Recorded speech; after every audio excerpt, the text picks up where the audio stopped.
देखिए latest episodes बिल्कुल ad free. तहार जैसन लड़की ना मेहरा हाउस में आवत जावत रहेली, समझ लू। ना बुआ जी, गीती घर में बाहर जाए खातिर नहीं ख्याल बानी बुआ जी। और ना ही आप हमारे गीत के कौनो आम लड़की के साथ मुकाबला कर सकता है। मल्हार तू बच्चा बानी, तारा के दुनियादारी के बारे में कुछ ना पता। हमार बात सुना ना फूफा जी, अगर हमनी के ई घर में हमार वाइफ हमार गीत के केहू भी बेइज्जती करे के कोशिश भी कैलस ना, या ओकरा के नीचा दिखावे के कोशिश कैलस, तब फिर हम जरूर गुस्सा हो जाए।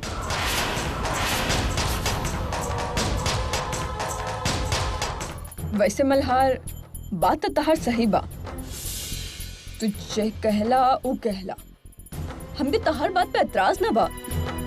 आखिर तू घर के मालिक जो ठहर ले ना, बड़ा बेटा बा तू घर के। जे तू वैसे भी कहता हमके तब माने के ही पड़ी ना।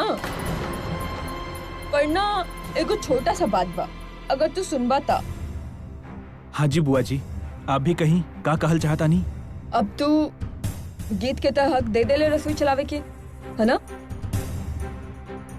तो रसोई भी कर नाम कर दा, पर हमनी में से ना कोनो भी वो रसोई में ना जाई।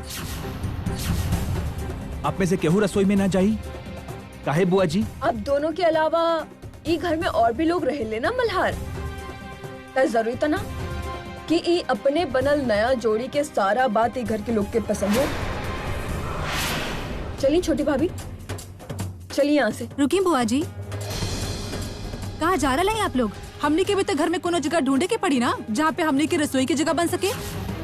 अब रसोई तोहार हिस्सा जा गिल बा। कौन हिस्सा की बात कर रहे हैं आप लोग चाची जी? हम तो कब वो घर के तोड़े के सोच ही नहीं के सकत हैं, ना ही घर के रसोई के तोड़े के सोच सकत हैं।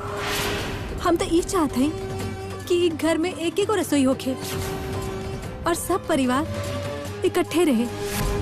ये घर में तो वैसे भी लोग सब एगो छत के नीचे टाइम ही काट रहा है। उनकर दिल में तब बहुत दूरी बा, एक दूसरे के तब परवाही बा ही ना केहू के। हर लोग सब मुंह पे मीठा बनेला और पीठ पीछे सब चुगली करत रहेला। केहू केहू के अच्छा ही नहीं के समझेला। फिर हम ये घर के और काहे बांट दी बताइए आप लोग? हम तो बस सब लोगन के इकट्ठा करे के चाहे नहीं तो कि बहुत जल्दी नहीं पता चल गया हमने घर के बारे में।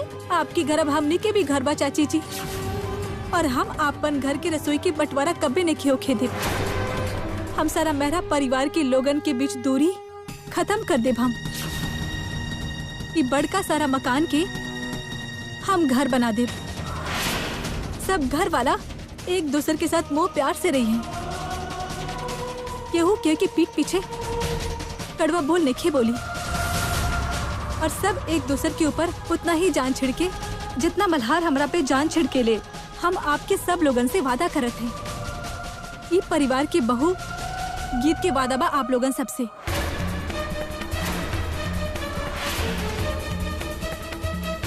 चलिए मल्हार साहब जी, चलत हैं।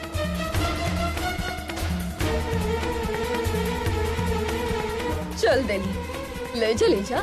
एकरा त आवे के ही बात हर पीछे एकर पत्नी जब बाड़ी तू जा मल्हार, जा एकर पीछे पड़ल रहा, बस एकर शक्ल देखत रहा बैठा बैठल।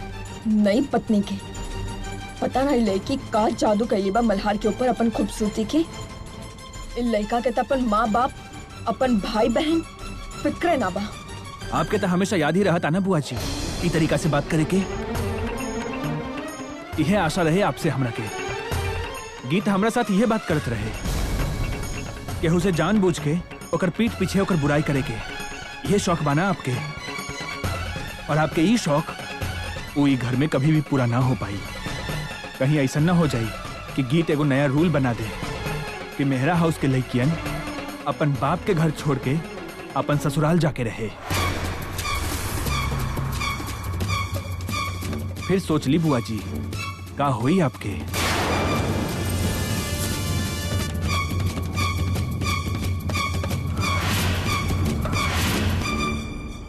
बस थोड़ा सा सेहत खराब हो गई रहे हमार। अब हम ठीक बानी ना। इतना जल्दी तो हम ना मरब।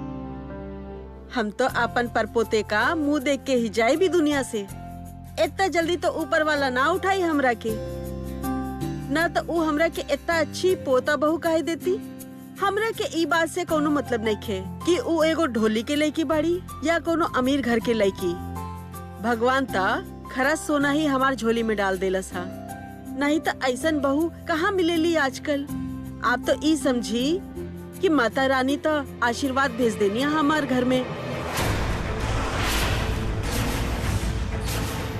आज तो अपन बहू के तारीफ कर करके केकरा हंसावेली शकुंतला मेहरा। केकरा से फोन पे बात हो रहल बा? का हम तोहरा से पूछ के बात करब?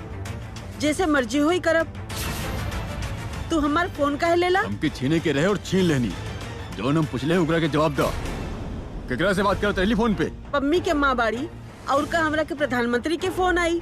प्रधानमंत्री के भी फोन आवत, तभी हम तुहार हाथ से फोन के छीन लेते।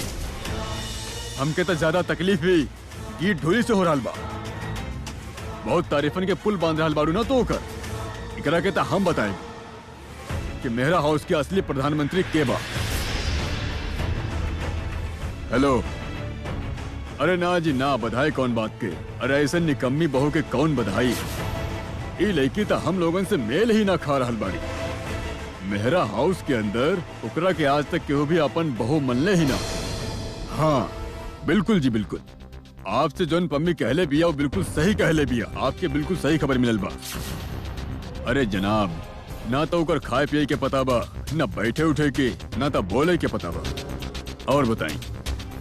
हाँ जी, कोनो बात नहीं, बाद में बात करब। हाँ ठीक बा ठीक बा, नमस्कार। हाँ जी शकुंतला मेहरा जी, अब पता लगी पम्मी के माई के कि कितना इज्जत बा तुहार चहती गीत के ही घर में। का पता लग गए होए काना। लोग तो बहुत से आने बाड़े चेके। कान से सुनल बात के भी ई सोच के यकीन करेले कि बात के करता। अब तू ये कह के चाहेलू कि सब लोग हमरा के झूठा समझत हैं। पर हम ऐसन कब कहनी हा? पर जे आपन बहू के आपन रिश्तेदारन से ऐजा ओइजा बुराई करत फिरे, ओकरा के लोग ज्यादा समझदार भी तो ना कहेले। तो फिर उ लोगन से जाके ई भी पूछ ली कि तुम्हारे गीत के ई मेहरा हाउस में केहू होकर बहुत समझेला भी है ना, या फिर खाली शकुंतला मेहरा होकर अपन बहू बनावत फिरेली। बहू तो उ अब बने गईल बाड़ी। लोग समझे या ना समझे उ बात से कौन सा फर्क पड़ेला। उ कहल जाला ना, जे मियाँ बीबी राजी तो काकरी काजी। अब फिर तू भी बस सोच ला, ई बारी मियाँ और बीवी के मुकाबला काजी के साथ ना जेके मेहरा के साथ हो रहा बा। ई लड़की के आज ना तक कल एकरा ता मेहरा हाउस से बाहर हम निकाल ही दे। ऐसे कैसे निकाल दे बा तू? मल्हार ओकरा से शादी करके लाइल बा। माता रानी के सामने उ ओकर मांग में सिंदूर भरला हा। मल्हार मेहरा बा, जेके मेहरा के बिटुआ। और जब लोग मल्हार के नाम लेवे लेना तो उनकर ख्याल जेके मेहरा के रुतबा, जमीन, जायदाद और पैसा पे भी जाला। वो बाहर से पढ़ के आयल बाड़ा और वो यहाँ आके अपन जिंदगी को ढोली के लड़के से काटी ना, बिल्कुल नहीं खे। वो लड़की होकर काबिल हो ही ना सकेली। उनकर तो शादी हो गईल बा, गृह प्रवेश हो गईल बा गीत के, और सुहाग रात के दोनों इकट्ठा रहे एक ही छत के नीचे। वो एक रहे काहे कि तू साथ दे ले रहे उनकरा के।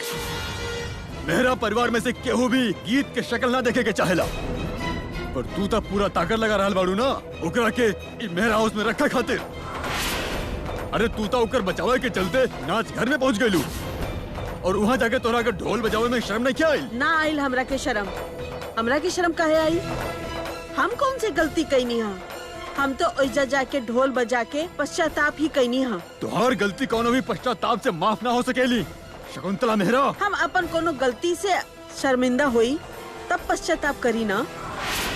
हमरा के तो जब भी दिखेला तोहार पापा जी के कईल गलती ही दिखेला, और आज भी हम ई घर में ढोल बजा के उनकर गलती के ही पश्चाताप कैनी हा। शकुंतला मेहरा, अपन जुबान के लगाम दो। काहे ना बोली? हम कौन से झूठ बोला तानी? हम तो एक दिन रेडियो स्टेशन में जाके तबला ही बजौले रानी ना। ऐसन कौन सा बहुत बड़ गलती कई देले रानी हम, जेकरा खातिर उस सारी उम्र हमरा से बात तक न कैनी। और तू भी अब उहे राह पे चला तारा। का कसूर बा गीत के? इहे ना कि उ एगो ढोली के लेके बड़ी ढोल बजावत तारी। एक कौन छोड़ गलती बा शकुंतला मेहरा जी? एगो ढोली के लड़की मेहरा हाउस के बहू बने के सपना देखे, ये भी गलत बा। वो तो मल्हार पे डोरा डाल के घर के बहू बन के आ गई बिया। बस तोहर इहे सोच, तोहर ई उल्टा सोच के ही पश्चाताप करे गईला रानी हम ऊ घर में। तू तो बड़ा स्कीम बनौले रहला ना, पर हम तोहर माँ बानी। तोहरा के का लागता कि तूहे स्कीम बना सकेला? सिर्फ तोहरा के अपन पेट से ही ना जन्म देनी हा, एकर मतलब ई ना कि तू हमार बेटा नहीं खे। हम आपसे पहले भी कई बार कह चुकल हैं, हमार माई होए के भ्रम अपन मन में सोचे के बंद कर दी। पर शायद आपके ई बात समझ में ना आ रहल बा कि हम आपके सौतेला बिटुआ हैं, सौतेला सगा नहीं खे। फिर भी तू हम क्या अपन बिटुआ कहत रहेलू, और हर बार हमार राह में रोड़ा अटका के ये साबित कर चुकेलू कि सौतेला कभी सगा ना हो सकेला।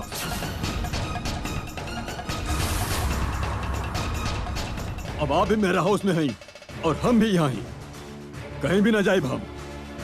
आप जितना चाहिए जोर लगा ली, हम गीत के यहाँ कभी ना रुके देव, मतलब कभी भी ना रुके देव। आसमान पे थूके वाले के थूक मुँह पे पड़ेला जेके, तो तू आसमान पे थूके की कोशिश ना करा।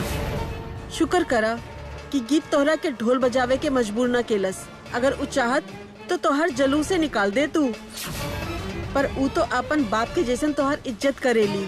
अब तो तोहरा के पापा जी भी कहतारी ना, तोहर ता भला ही चाहेली उ, पर तोहर तो अभी भी अकड़ नहीं खे कम हो। अभी भी टाइम बा, सुधर जा और गीत के अपन बहू मान ला। गीत के हम अपन बहू मान ली? हम जब तक हमार साथ बाकी है ना, हम ओकर अपन ही घर के बहू ना मानब। अगर आप हमरा से मनवा सकेलू तो मना ला। हम कोनो शकुंतला मेरा नहीं खे जो मीठा मीठा बात करके अपन सिर पे बिठा ली। जेके मेहरा के उसूल ना तो कभी बदलल है और ना ही कभी बदली है। हम गीत के ई घर में बहू के दर्जा कबो ना देब।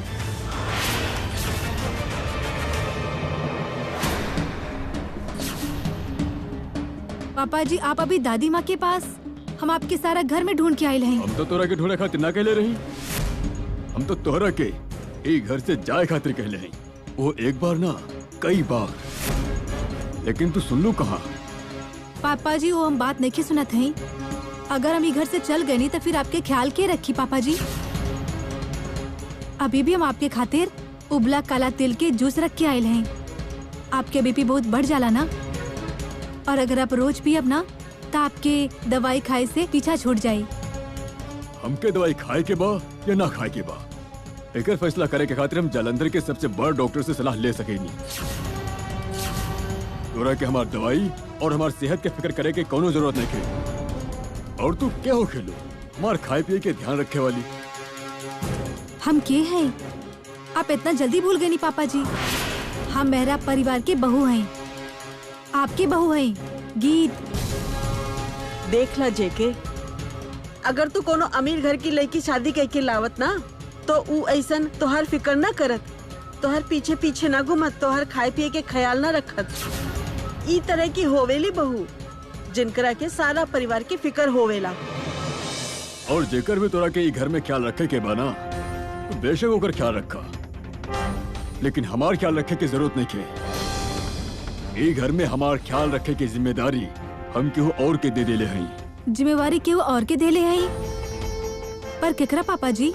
बहुत सारा नौकर है मेरा हाउस में, कौनो कमी नहीं के नौकरन के, और तोरा जैसे नौकरानी के ई घर में कौनो जरूरत नहीं के। समझ गईलू?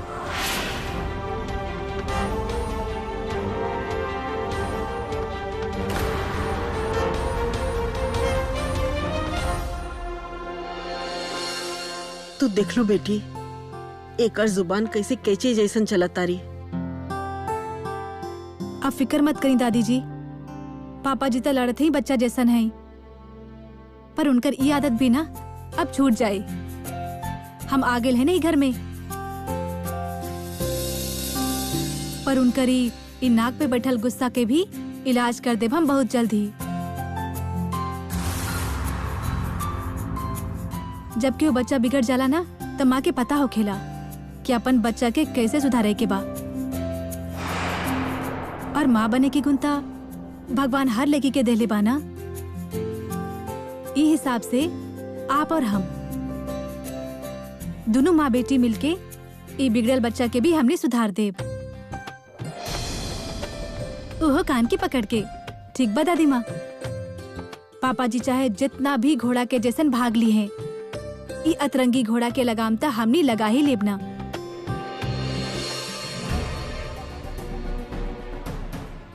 घोड़ा और वो गीत के ससुर जी, ये लड़की आपन ससुर के घोड़ा कह रहल बाड़ी। कैसन जुबान लग गइल बा ना एकर त। अब अभी हम जाके बता देते हैं कम्मो बुआ के। कम्मो बुआ कहाँ हैं आप? कम्मो बुआ जी सुनत हैं आप? का हो गई? हम कोई मर त ना गई नी, इहे बानी। इतना चिल्लात काहे बाड़ू तू? बुआ जी बात ही शोर करे वाला बा। आपके पता भी बा कि मेरा हाउस में होकर हल बा। ई घर के कवन छत गिर गइल बा, जे तहर पूछ में आग लागल बा। ओ नेकी बुआ जी, पूछ के आग नहीं लागल बा, पर जौन बात हम सुन के आइल बानी ना, कान से धुआं जरूर निकल रहल बा हमार। के का बोलले बा? ये तो हमके खुद ही नहीं समझ में आ रहल बा कि होकर हल बा। ये सब तो हमार सोचे में भी नहीं रहे। बुआ जी आपके तो पता ही बा कि ये घर में जवान के कर लंबा हो रहल बा। अच्छा, ये ढोली की बात करत बाड़ू तू? का बोलत रहली हूँ? अब हम का बताएं आपके कि वो बड़का साहब जी बारे का बात बोलत रहली। अगर की और सुन ली ना तो कान में उंगली डाल ली है। मेरा परिवार की बहू आपन ससुर जी के बारे ऐसन बात कर रहल बाड़ी हो। बड़े भाई सब के बारे में ऐसन वैसन बोलत रहली? हाँ जी बुआ जी, वो बड़का साहब जी के बारे में ही कहत रहली। चला सुधा, बिटिया के घर ज्यादा दिन तक ना रुकल जाना। हाँ भाई सुरजीत ढोली, कर लेना जाए के तैयारी। हाँ जी रोकी साहब, घर तक जाए के ही पड़ी। हमने कि यहाँ पूरा जिंदगी थोड़ी न रहे के बा। आप ही बताई कौन बात रहे? हमके कौन बात करे के बा तोहरा से? जौन भी बात होके के बा वही जा हुई।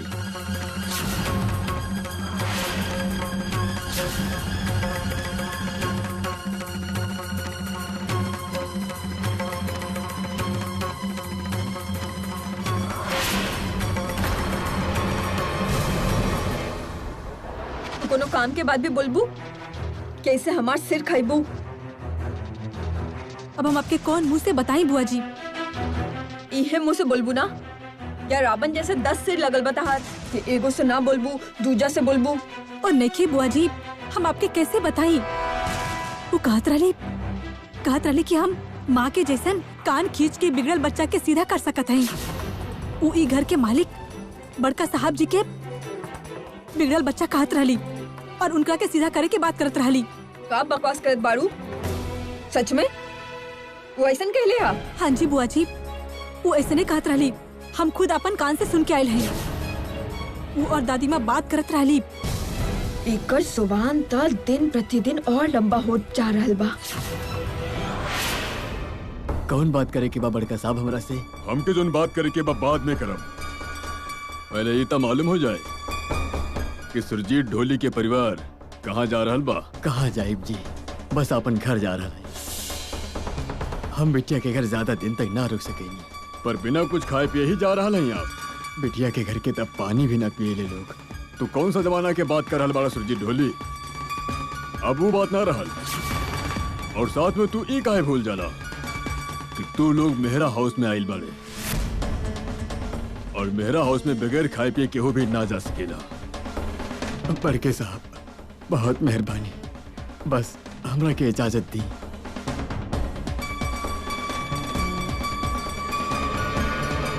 सुरजीत ढोली, तू सुनला ना? हम तोरा के जाए खातिर ना कहले हैं। तो के भी मेहरा हाउस में 2 दिन और रह के पड़ी। तू 2 दिन के बाद ही यहाँ से जा सकेले। जी के साहब, 2 दिन हम लोग यहाँ रह के का करब? अभी हम काहे ना जा सकेनी? काहे कि 2 दिन के बाद मेहरा हाउस में एगो जश्न होके वाला बा, और मेहरा हाउस के जश्न बगैर ढोल के पूरा ना हो सकेला। 2 दिन बाद जश्न बा, लेकिन कैसन जश्न बा जे के साहब? हमार जन्मदिन के जश्न, जे के मेरा के जन्मदिन के जश्न, और तोहरा के वो जन्मदिन के जश्न में ढोल बजावे की ही पड़ी। और अगर आज तू चल गईला तो फिर हमारे जन्मदिन के जश्न में ढोल के बजाई। हम मेरा हाउस में ढोल बजाए बजाए के साथ। हाँ कहे ढोल बजाओ कि भूल गए वाला। अगर तू यहाँ ढोल ना बजाई बा तो और कौन बजाई? पहले भी तो कई पीढ़ी से तुहार दादा पर दादा ये मेरा हाउस का हर खुशी में आकर के ढोल बजावत रहे। तो आपका बात हो गई ना साहब जी, हमारा वो मतलब ना रहे। हम ढोल बजावे के कैसे भूल जाए। लेकिन अगर तू ढोल बजावे के ना भूल गईला तो फिर ये खुशी के मौका पे ढोल का ना बजा रहा बड़ा। कहीं अपन बिटिया के जैसन तुहार पाँव भी जमीन से ऊपर तना उठ गईले। अब तू भी कोनो सपना देखे के शुरू कर देले बा का? ना साहब जी, ऐसा कोनो बात नहीं के। हम ढोल बजावे के कहाँ भूल सकेंगे। पर हाँ जी साहब जी, हम बड़ा बड़ा सपना कहाँ से देखब। हमने के पैर तो भगवान जमीन पे ही रखे, उहे काफी बा। और आपके सामने सर कैसे उठा सकेनी साहब जी। हमने अपन बेटी बहनिया तोरा घर। अरे साहब जी, बिटिया वाला तो हमेशा झुक कर ही रहे लड़का वालन के सामने। वाह यार, तू भी तो हद कर देला। जबरदस्ती मेरा उससे रिश्ता जोड़ रहा बड़ा।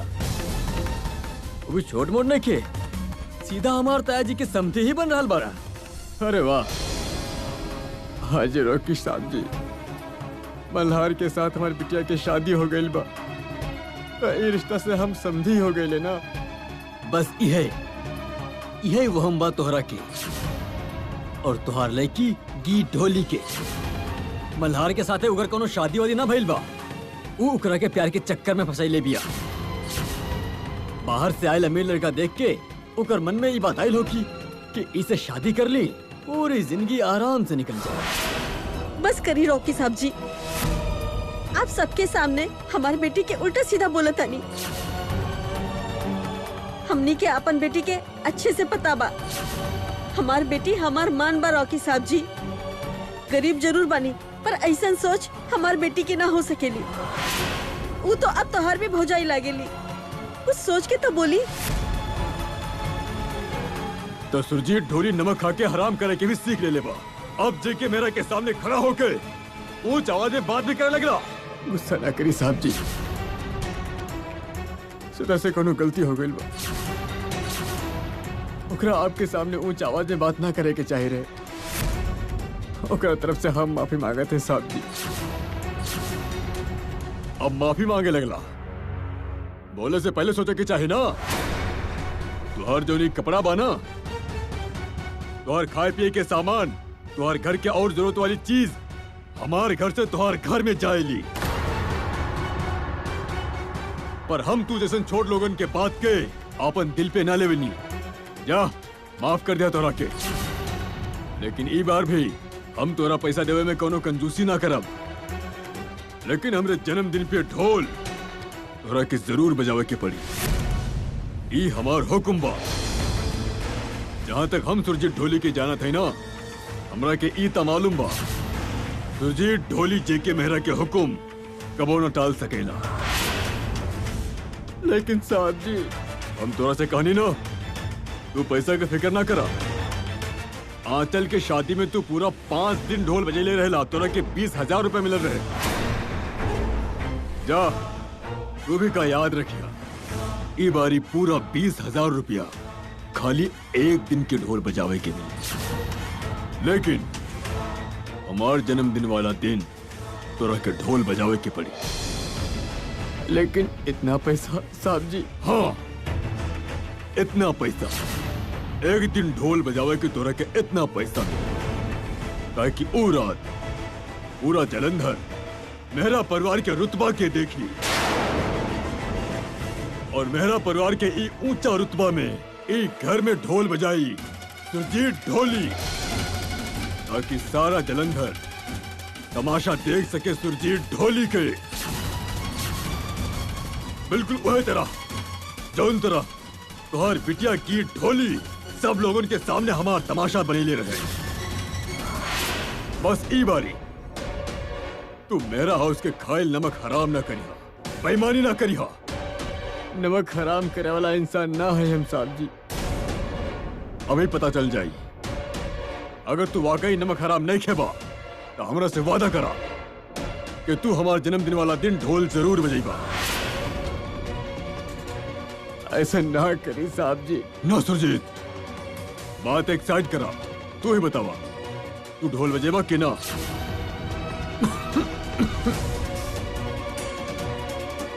ठीक है साहब जी, अगर आपके ये हुक्म बा तो मेरा परिवार की खातिर नमक के दाम ऐसा तमाशा बना के अदा कर दे, तो फिर हम ढोल बजाए। आपके जन्मदिन के जश्न में हम ढोल जरूर बजाए। तू पक्का वादा करेला ना? हाँ जी साहब जी, पक्का वादा। अब हम आपके का बताई बुआ जी, अभी तो हम आपके एक ही को बात बतैले हैं, उ तब और पता ना का बात करत रहली जिम आपके बता भी नहीं खे सकत है। अच्छा, और कब बकवास करत रहली हूँ? हमार जुबान सड़ जाए बुआ जी, बड़का साहब जी के बारे ऐसा बात करत रहली। उ जैसन भी है जे भी है, पर उ मेहरा हाउस के करता धरता है, वही घर के मालिक है। ना बुआ जी, हम आपके नहीं बता सकत हैं, आप हमकी माफी कर दी। हमरा से नहीं बोलल जाही सब। माफी मांगे से बात ना बनी है, सीधा सीधा बोला। और का बोल ले वो? तू कहत रहली कि हम ये अतरंगी घोड़ा के लगाम लगा दे। ओकर इतना हिम्मत बड़ भाई साहब जे के मेहरा के लगाम लगाई है ढोली। लागत बेकर जे के मन ना बा, मौत के आवाज लगात बाड़ी। कहाँ बाड़ी अभी वो ढोली के लेकी? कहाँ हुई वो बुआ जी? बस दादी माँ के कमरा में पड़ी। वो पता ना दादी माँ के कौन मंत्र पढ़ा रहल बाड़ी। उनका क्या और आवत भी कबा? मंत्र ही तो पढ़ात बाड़ी जब से ये घर में आई बाड़ी। पहले मम्मी जी के मंत्र पढ़ा के अपन हाथ में ले ली, और फिर मल्हार पे अपन जादू चलेगी। और अब तो हद ही हो गई बस। अब तो जसलीन भाभी भी ना ओकरे बोली बोले लग गई।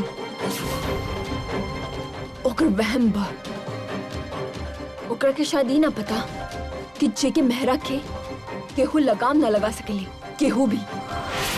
और कम से कम ता एगो ढोली के लड़की के सपना भी ना देखे के चाहिए लगाम लगई है। पापा जी, अब का कह रहा है?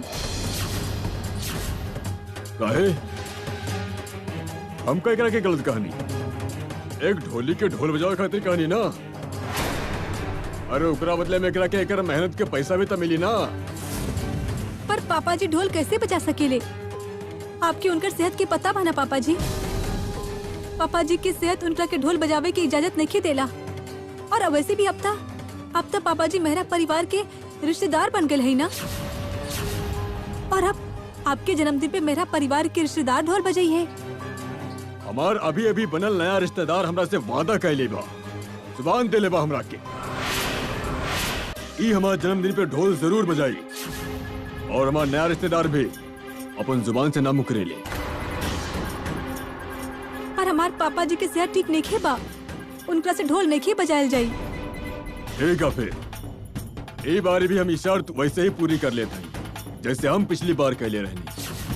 और तू हमरा के पापा जी कहलू और सुरजीत ढोली के पिताजी। अगर तू अपन पिताजी के जगह पे ढोल बजा सकेलू तो फिर तू अपन पिताजी के जगह ढोल काहे ना बजावेलू? अगर सुरजीत ढोल ना बजा सकेला तो फिर तो के ढोल बजावे के पड़ी गीत ढोली। आपके जन्मदिन पे हम ढोल बजाई पापा जी? नाना पापा जी, ऐसा नहीं हो सकेला। ढोल तक तू ही बजेबू गीत।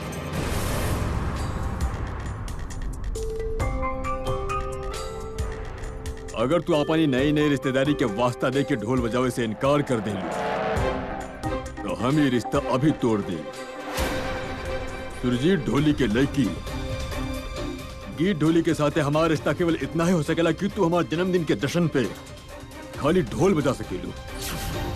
अब तो क्या अपन पिताजी के दियल वादा निभावे के पड़ी। कहा कि जब जेके मेरा जुबान देवेला ना तो वो अपन जुबान पे खरा उतरेला। वही बारी हम तोहके भी तुहार जुबान से मुकरे ना दे। चला रोकी। रुकी पापा जी, बड़का साहब जी। चला भाभी जी, कस ली फिर ढोल। चाचा जी तो तरह पे 20,000 रुपया उड़े हैं, पर तुहर देवर भी कोनो कम पैसा ना उड़े तोहरा पे।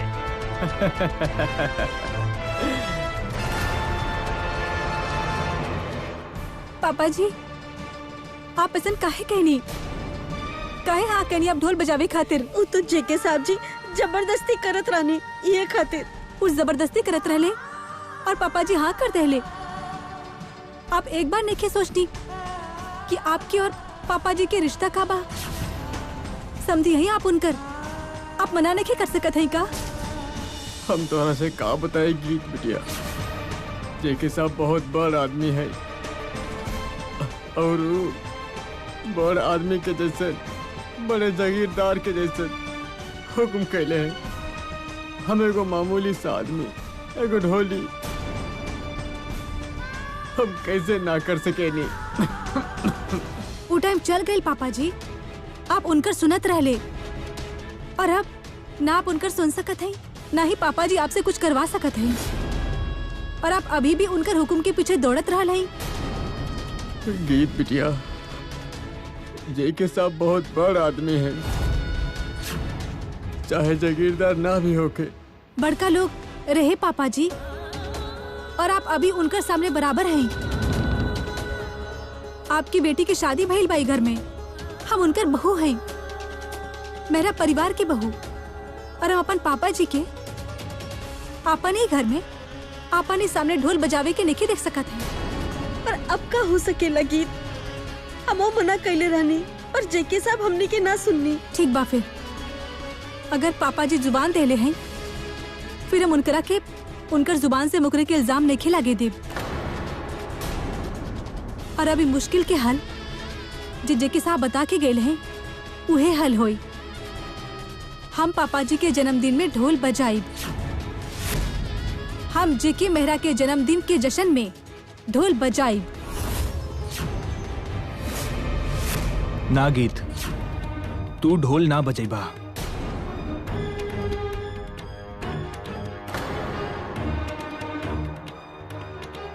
कहे कि बाबूजी और मेहरा हाउस के बाकी लोग यह चाहता नहीं कि तू बार बार ढोल बजावा और उनका लोग के बार बार बेइज्जती करे के मौका मिले।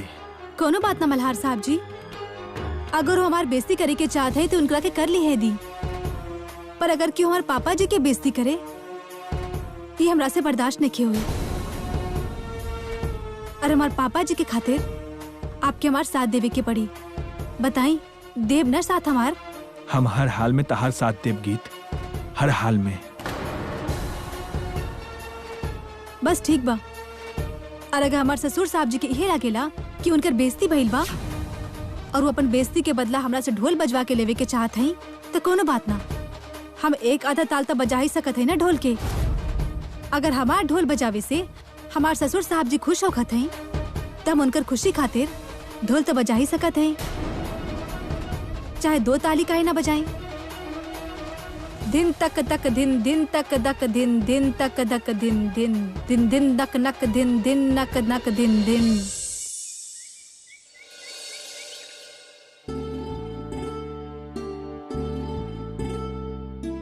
डायमंड जी, फोन अब साइड पे रख दिया और ब्रेकफास्ट कर ली पहले।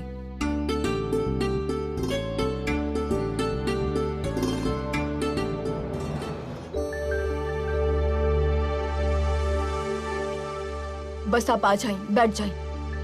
अब कल से ब्रेकफास्ट ना कर ले बनी ना, चलो बैठ के ब्रेकफास्ट कर ली। ना कमो, हमके कुछ न खाए क्या? ओहो बड़ भाई साहब, खाना पे कैसन गुस्सा आपके? भूखे रह के आप खुद ही तंग हो खब। कोनो और के गुस्सा अपने आप पे काहे उतारत बानी आप? हाँ जी भैया, जे मर्जी हो जाए, चाहे गुस्सा आवे चाहे लड़ाई हो जाए, खाना छोड़ल कोनो अच्छा बात नहीं की। और का आपकी उम्र बढ़त बा घटत ना बा। आप खाना खाएं, चलिए हम खिला देता नहीं आपके। ली अब तो जेके भाई साहब भी आ गए ब्रेकफास्ट करे खातिर। अले थोड़ी हा लेके आवे के पड़ल बा जबरदस्ती।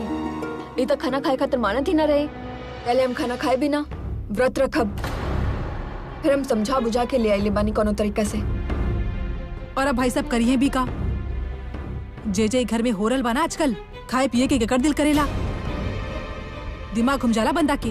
पर पता होवे के चाहिए जे के भैया के कंधा के ऊपर परिवार के और मेहरा हाउस के बहुत बड़ा भार बा। अगर ये खाना न खाई है तो कैसे चली है। और जे के भैया आप भी अपन ध्यान रखल करी, चैन से खाइल पील करी। हाँ जी बड़का मामा जी, हमने भी आपके इंतजार करत कर ब्रेकफास्ट नहीं कहनी।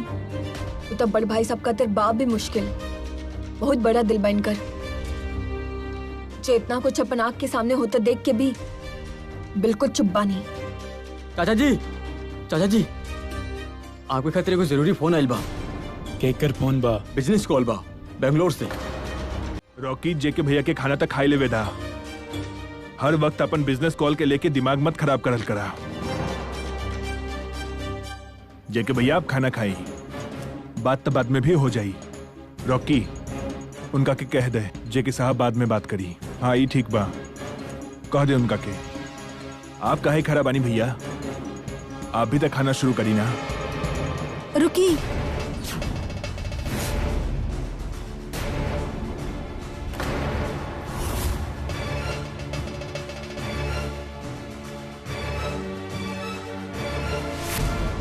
माफ करी फूफा जी, पर आप यहाँ पे नहीं बैठ सकते हैं।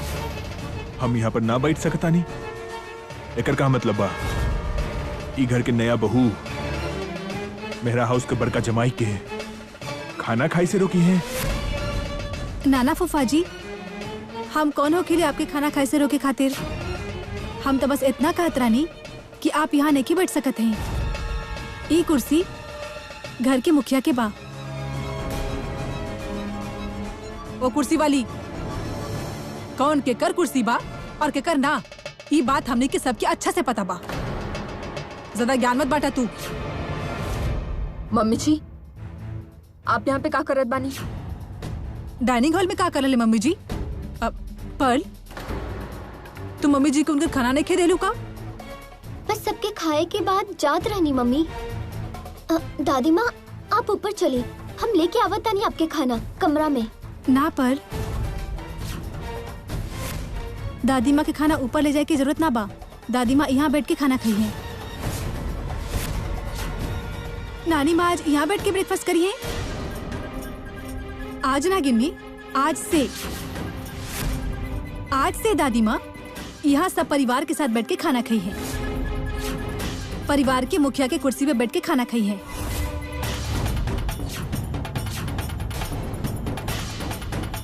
अच्छा, तहरा ई फैसला से तू हमरा ई कुर्सी पर ना बैठे दिलू। हाँ जी फूफा जी, आज से ही कुर्सी पे दादी माँ ही बैठी हैं। मतलब ई बा कि अब मेहरा हाउस में कौन कहाँ बैठी, एकर फैसला अब तू करल करबा।